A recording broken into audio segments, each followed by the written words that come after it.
Państwa, granice konsystencji to jest granica skurczalności, którą się zajmować nie będziemy, granica płynności i granica plastyczności.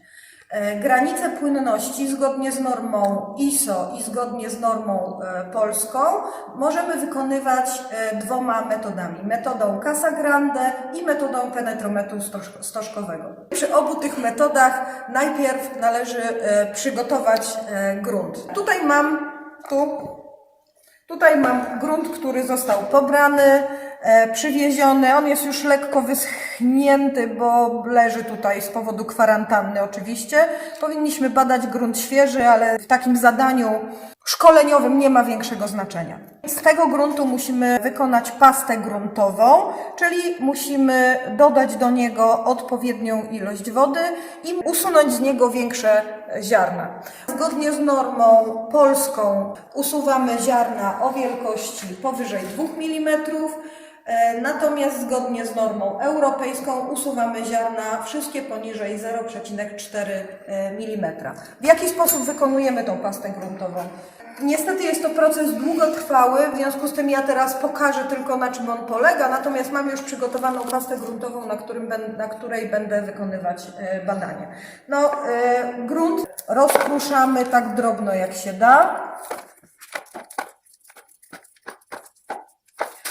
a następnie zalewamy go niezbyt dużą ilością wody i zostawiamy na co najmniej 20 godzin. Po 20 godzinach ten grunt, który już troszeczkę nam zmięknie, przy użyciu najczęściej nożyka, jak widać ten jest nienamoczony, więc jest to dosyć trudne. Ten grunt przy użyciu nożyka rozgniatamy i mieszamy, a następnie usuwamy z niego nadziarno. Ja mam przygotowaną już tutaj pastę gruntową. Myślę, że taka ilość tej pasty mi wystarczy. Zobaczcie, że ten grunt już ma konsystencję całkiem inną. Badanie przy użyciu aparatu Casagrande. Tutaj mamy dwa różne aparaty Casagrande. Ten to jest taki aparat ręczny, który napędzamy przy użyciu korbki. Ten aparat już jest aparatem elektrycznym. Na czym polega badanie? Do tej miseczki będziemy nakładać grunt. W tym gruncie zrobimy rylcem bruzdę i będziemy patrzeć, jak ta bruzda się zlewa. Miseczka jest podnoszona na wysokość 1 cm i grawitacyjnie opada. Te wstrząsy powodują, że bruzda zrobiona w gruncie będzie się zlewać. Tutaj mamy takie urządzenie, tutaj ono jest wyskalowane. Tym urządzeniem możemy sprawdzić, czy ta miseczka naprawdę się podnosi na odpowiednią wysokość. Nie za nisko, nie za wysoko. Jak widać, nic się z nią nie dzieje, w związku z tym jest to dobrze ustawione. Większość z tych aparatów Casagrande tutaj jest wyposażona w licznik, który można sobie wyzerować, aczkolwiek lepiej sobie samemu policzyć liczbę uderzeń. Takie badanie wykonuję dla co najmniej 5 próbek o takich wilgotnościach, żeby zakres uderzeń był według nowej normy ISO od 15 do 40 uderzeń, natomiast według starszej normy PNB od 12 do 35 uderzeń. Dla każdego takiego badania, dla każdej próbki potrzebuję dwie dane. Po pierwsze potrzebuję liczbę uderzeń, po drugie potrzebuję wilgotność pasty gruntowej, która odpowiada tej liczbie uderzeń. Na podstawie tych danych wykonuję wykres. Zwróćcie uwagę na to, że w metodzie Casagrande liczba uderzeń jest umieszczona na osi poziomej i jest podana w skali logarytmicznej. Załóżmy, że otrzymałam takie dane.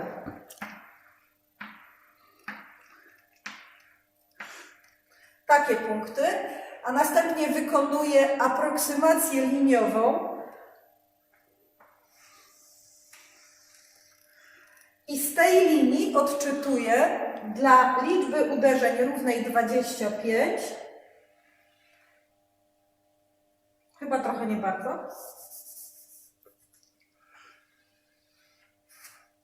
odczytuję wilgotność, która jest tak zwaną granicą płynności, czyli taką wilgotnością, przy której grunt przechodzi w stan płynny. jaki sposób wykonujemy to badanie. Usuwamy sobie tą miseczkę z aparatu. Do miseczki nakładamy pastę gruntową. Tak, mam tutaj miseczkę, mam pastę gruntową. Nakładam tą pastę gruntową w ten sposób, że wypełniam mniej więcej 2/3, czyli taką ilość tej miseczki. I powierzchnia, którą będę wykonywać nożem, powinna mieć taki konchoidalny, wklęsły kształt. Warstwami w ten sposób, aby nie zostały tu pęcherze powietrza.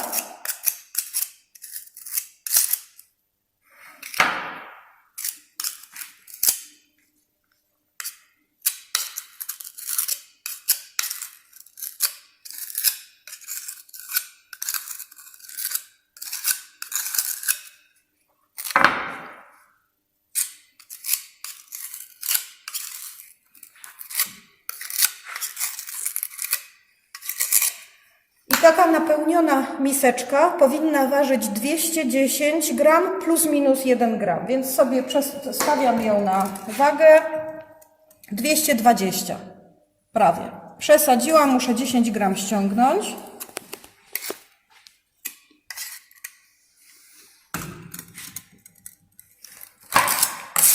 Jeszcze za dużo.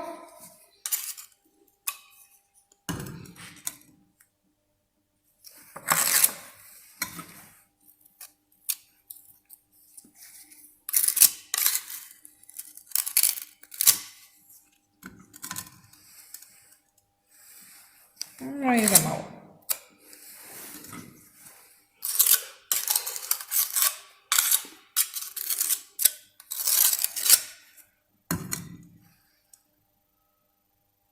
Ok, mam odpowiednią masę tego. Troszkę wyrównam tylko tu powierzchnię. A następnie rylcem, który wygląda w ten sposób, wykonuję bruzdę. Ta bruzda, jak trzymam sobie za zaczep tej miseczki, to ta bruzda musi być poprowadzona w ten sposób i wykonuję ją aż do dna, do metalowego dna. Tak? Mam w ten sposób wykonaną bruzdę. Grunt, który wyjęłam z tej bruzdy, odkładam gdzieś tutaj na bok. Jak najszybciej umieszczam tą miseczkę w aparacie i zaczynam wykonywać badanie 5, 6, 7.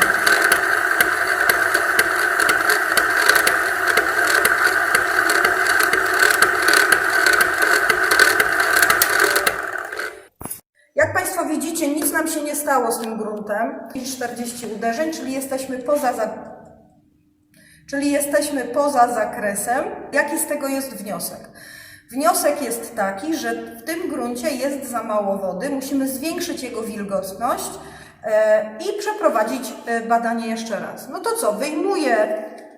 Wyjmuję miseczkę z aparatu, przenoszę ją do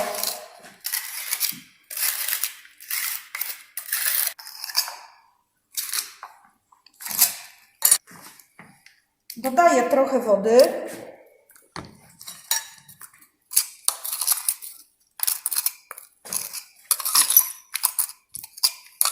No i mieszam tak długo, dopóki ta pasta nie stanie się jednorodna.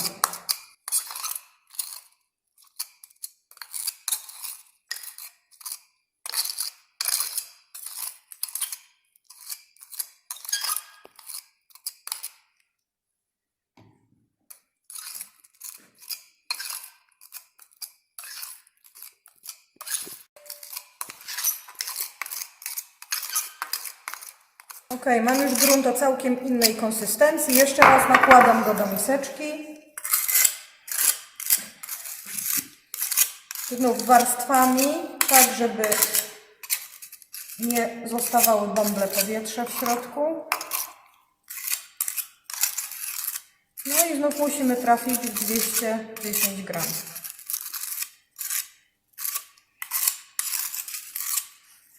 Mamy. No proszę bardzo, jak w pysk szczelił. Mamy 210,8, czyli znów rylec.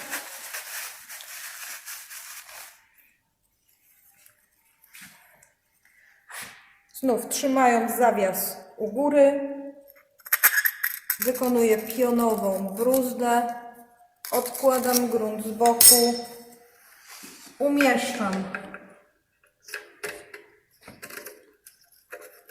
miseczkę w aparacie. No i liczymy jeszcze raz. 4, 5, 6, 7, 8, 9, 10, 11, 12, 13, 14, 15, 16, 17, 18, 19, 20. Bruzda powinna nam się zlać na odcinku 1 cm i na wysokość co najmniej 1 mm. Wtedy uznajemy, że jest ona zlana. Moim zdaniem tutaj były 22 uderzenia. Ok, mam wykonane badanie, zlała mi się bruzda, to teraz biorę rylec, nie tą stroną, którą robiłam bruzdę, tylko tą drugą stronę. Upewniam się, że jest ona czysta, czyli na wszelki wypadek ręcznikiem papierowym sobie wycieram, a następnie z tego miejsca, gdzie jest zlany kawałek bruzdy, ale prostopadle do niej, pobieram próbkę do badania wilgotności. Mniej więcej takiej wielkości próbkę. Mam zważoną parowniczkę, proszę bardzo, zapisałam sobie jej numer K5, zważyłam ją sobie, następnie ten grunt z rylca wkładam do parowniczki i ją ważę.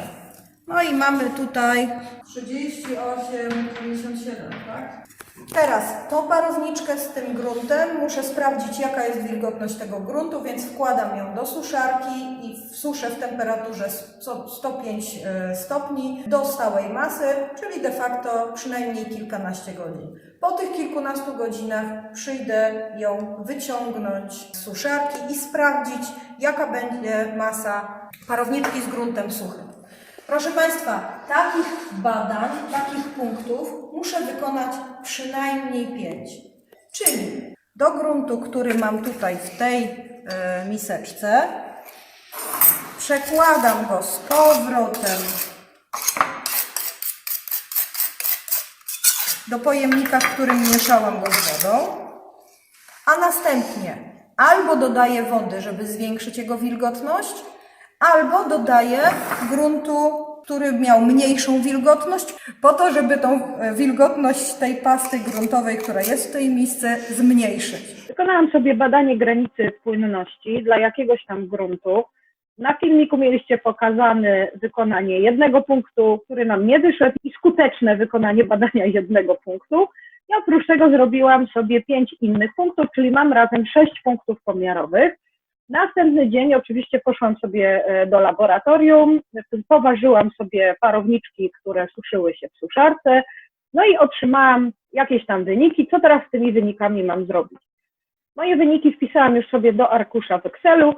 W pierwszym wierszu mam numery parowniczek, w następnym wierszu mam liczbę uderzeń, masy parowniczek pustych, masy parowniczek z gruntem wilgotnym i masy parowniczek z gruntem suchym po wysuszeniu. No to teraz to, żeby policzyć wilgotność, do tego dążę, potrzebuję mieć masę wody i masę szkieletu gruntowego, czyli masę gruntu suchego. Masa wody to jest masa parowniczki z gruntem wilgotnym minus masa parowniczki z gruntem suchym. No to tyk, mamy załatwione. Masa szkieletu gruntowego, czyli masa suchego gruntu, to jest masa parowniczki z gruntem suchym minus masa parowniczki. No i wilgotność podana w procentach to jest 100 razy masa wody zawartej w gruncie podzielić przez masę szkieletu gruntowego. No to ty. No i mamy tutaj załatwione. Przypominam, że żeby znaleźć granicę płynności, musimy wykonać wykres. No to co? To wstawiamy sobie wykresik. Wykres punktowy, w którym na osi X będzie liczba uderzeń, a na osi Y będą wilgotności. I generalnie spodziewamy się tego, że im większa wilgotność, tym mniej trzeba będzie zrobić uderzeń miseczki, żeby bruzda się zapłynęła. No to zobaczymy, co z tego nam wyszło.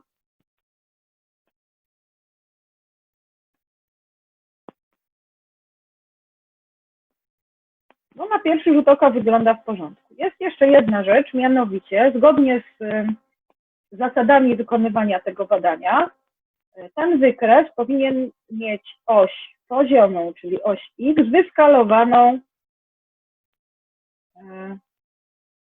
w skali logarytmicznej. OK, no i jeszcze zakres nie jest nam potrzebny aż taki.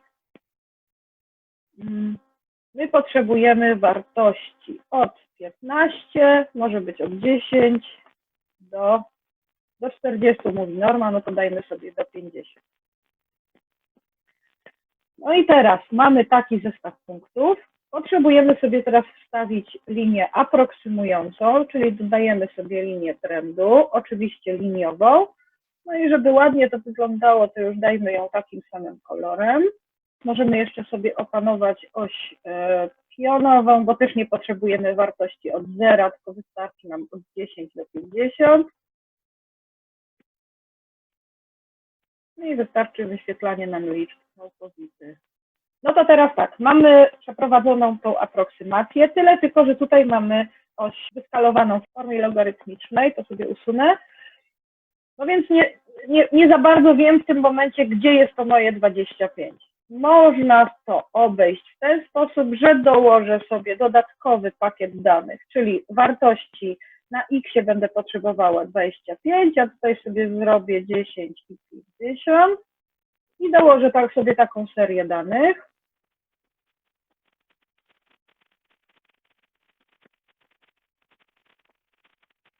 No i teraz chcemy, żeby wyświetlał linię, ale niekoniecznie te znaczniki.